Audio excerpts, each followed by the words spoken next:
حکیمو قطعی چوجهت بحث گرید مادر تفشه خامیم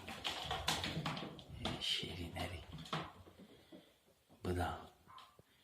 این چوجه حکیمو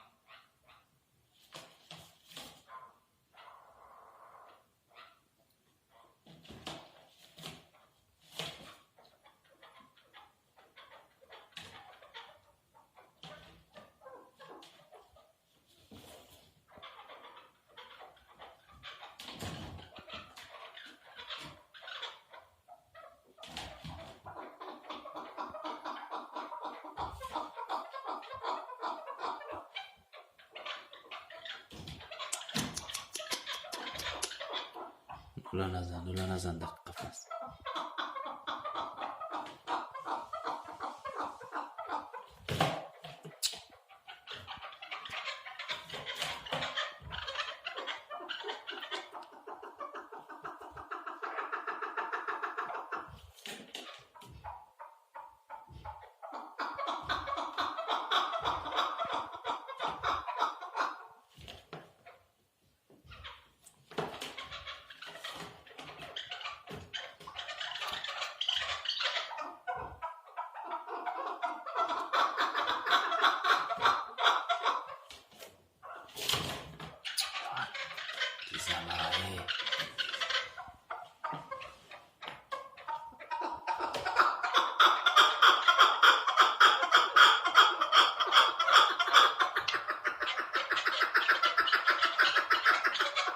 مادر شستوری شده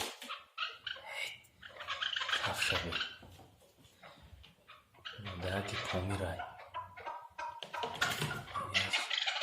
اکو خیلی